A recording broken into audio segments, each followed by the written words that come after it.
Who am I? Better question is, how did I get here?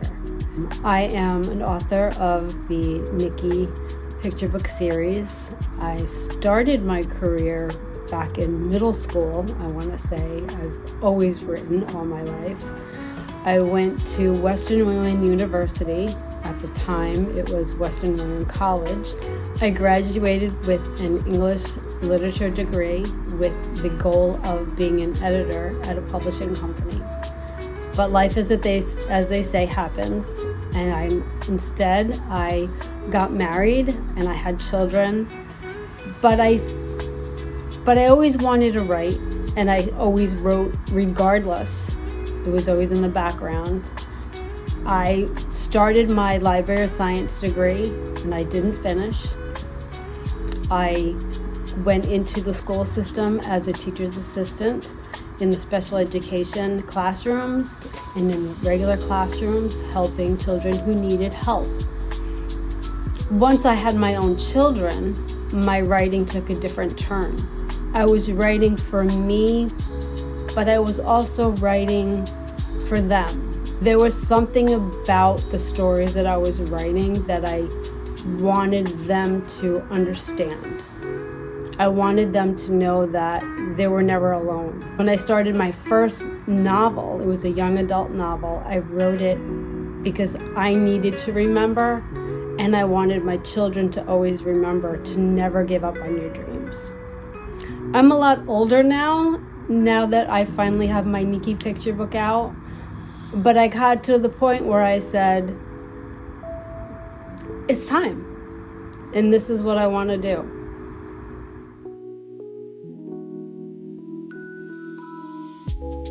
I remember when I was in middle school, I told my mother, I want to be an author. And she told me, that's very nice. Make sure you have a day job. And it makes perfect sense. Now that I am an author, having a day job does make perfect sense. But at the time, that's not what I wanted to do. I wanted to be a full-time author. So I went to school for it. I got my degree in English literature, like I said, and I wanted to be an editor. And that was going to be my day job. I was going to edit. What I found over the years is, as I honed my skills, practicing, reading, going to Barnes & Noble, going to all the bookstores, and actually studying picture books and novels and meeting up with other writers, I started editing. I started critiquing their work. We were bouncing off of each other. So my day job became more of a side job, and I did it for free. Now that I have a day job, I have my editing business that I do on the side to help me learn about other authors. What are they writing? What are they reading? What do they bring to the table? When you write about yourself. You put yourself into your work. It all comes full table.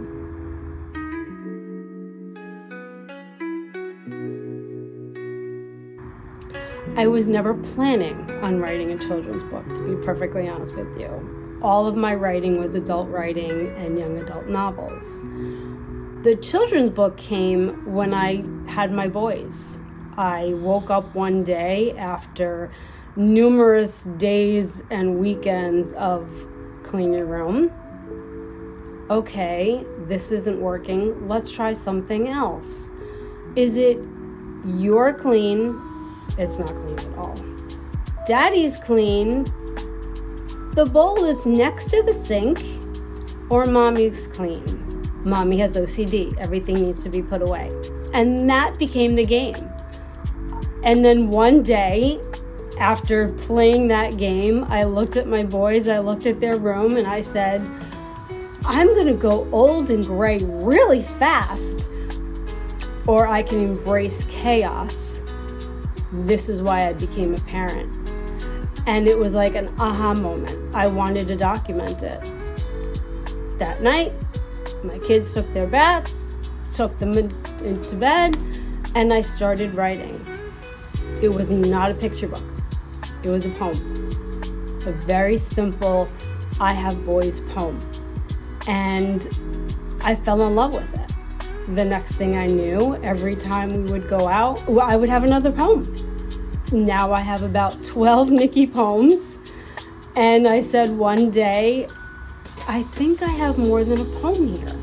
So I started tweaking them. Then I decided to start publishing them. And that's how it happened.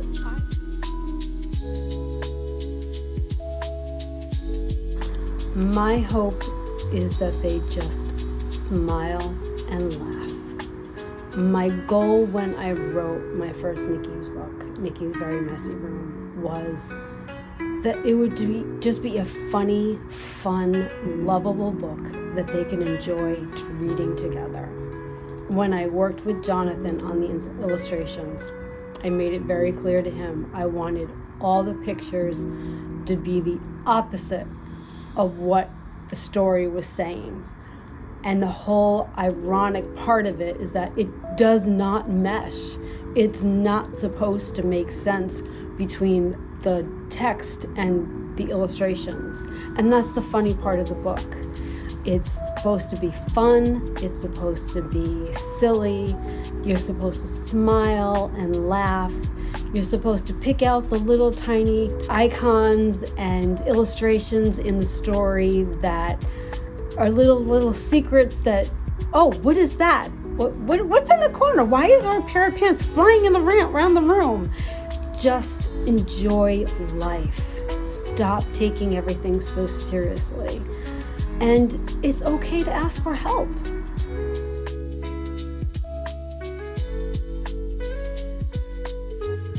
Absolutely crazy and absolutely exhilarating.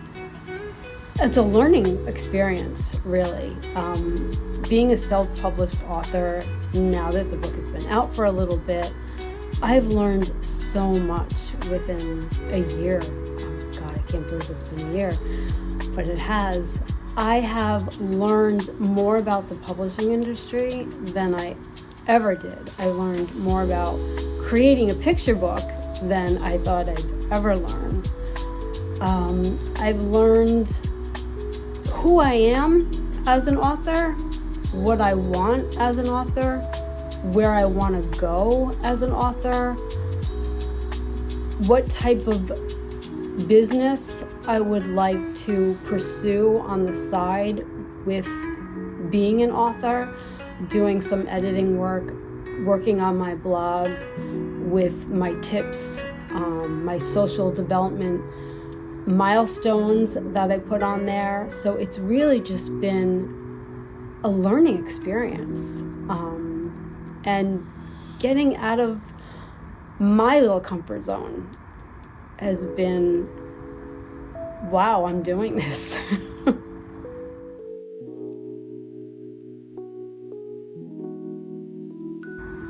The whole experience has been exciting. Getting out there and meeting so many people in so many different venues, meeting other authors, meeting teachers, meeting physical therapists, occupational therapists. All types of people are drawn to Nicky, and that has been an exhilarating experience. I've been going to Barnes & Noble a couple of times now, and they're wonderful. They always welcome me with open arms.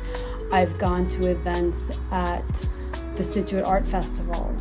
I've been to Crafting for Critters, which is a wonderful organization in Warwick, where it's an animal shelter, and all the proceeds that we as vendors, as authors, we get our tables, we set up, but everything, all of our tables, all the donations go to the animal shelter. And to know that we're doing good and we're giving back is wonderful.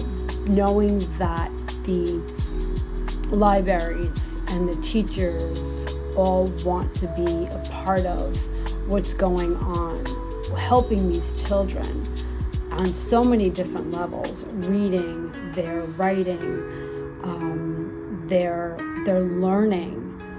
has been wonderful and exhilarating, knowing that occupational therapists love the little dittos, the activities that I've done for Nicky, knowing that they're going to be using them in their classroom with their students and with their clients has just touched my heart, because I've gone full circle and I'm back where I started. And that's just a great feeling, knowing that I'm giving back what they gave to me, and I didn't even see it coming.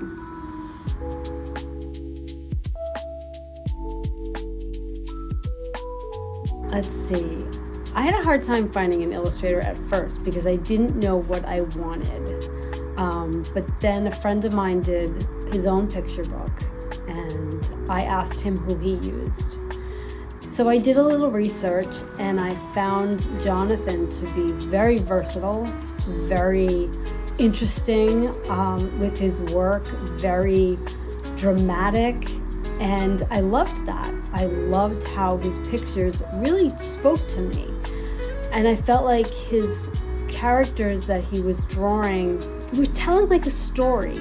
As I looked at the pictures, I felt the depth of each picture, the emotion, and that was something that I wanted for my characters in my picture book. When I thought of Nicky and I thought of Jonathan's drawings, it just made sense that he would be the one to create Nicky for me.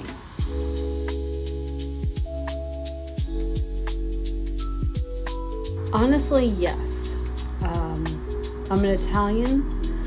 I wanted Nicky to represent basically my background in general. Nicky, for me, represents my two boys and my husband. So getting those three personalities into one character was important to me. So I basically took the three of my boys and I said to Jonathan, this is what I want. And as Jonathan was actually visiting me that day and we were working together, I brought one of my boys down and I said, okay, here's your model, because I knew in my head what I wanted. And I basically took my son and said, make him look like Nicky, but don't make him look like Nicky. How do you do that? Have fun and go for it. And Nicky was born. Jonathan drew me 3 different versions of Nicky, and it was a hard time picking which one was going to be the winner. And I actually went to each of my boys, my 2 sons and my husband, and I said, pick Nicky for me, because I already picked Nicky, but I wanted them to pick Nicky for themselves. And the funniest part of it is that we all picked the same Nicky, and none of us told each other who we picked until after they all told me. So the Nicky that you see right now is the Nicky everybody decided on, and that's how Nicky was born.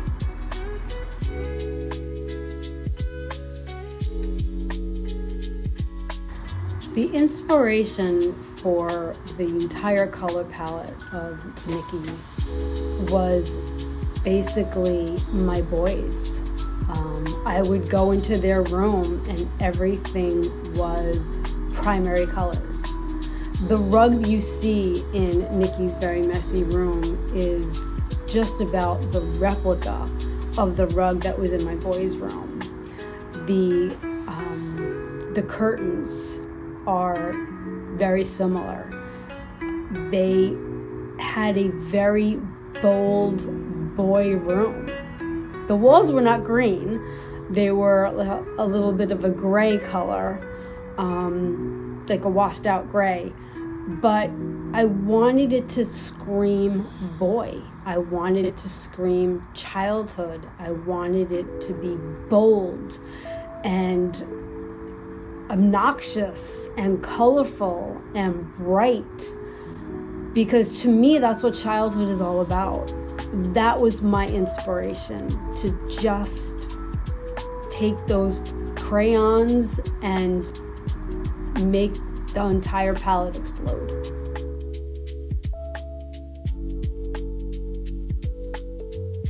I honestly never thought about that. I guess you could say elements of her do represent me. I think it also represents all parents out there who are struggling to try to keep control of the chaos. But I think as a whole, no, I don't. The mom just represents a mom trying to do the right thing and learning how to be a mom herself. What pushed me to finally self-publish and get this done and get it out there is I've been working, quote unquote, in the publishing industry for a very long time. And some people make it, they become bestsellers, other people don't. When I realized that if I really wanted my dream to come true, I was going to have to make it happen, I decided to make it happen.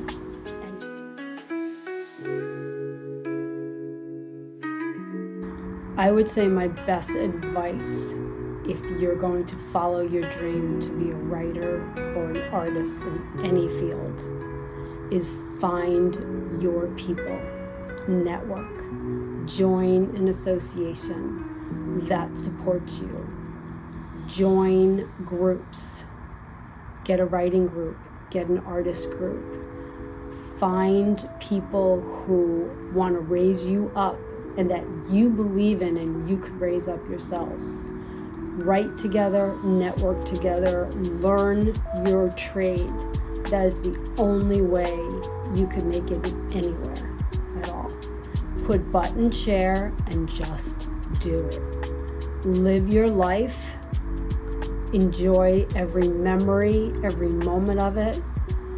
And get a journal and write it down, because you never know what is going to inspire your next creation.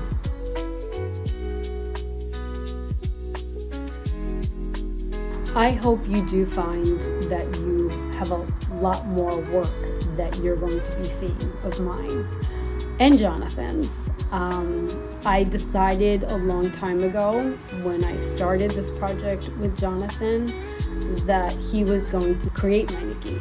So when I'm in my process of looking for a traditional publisher, my one rule is that Jonathan will join me, because that's important to me. There's only one Nicky, and only one person can make Nicky in my eyes. I'm hoping to also publish my young adult novels as well. So I'm hoping to see a lot more of my work be put into the hands of children from preschool to young adult. And I'm not going to stop. You could follow all of my events and my activities on my website at www.CynthiaDiFilippoElomaa.com. It should be down there. Perfect. Thank you, Cynthia. Thank you.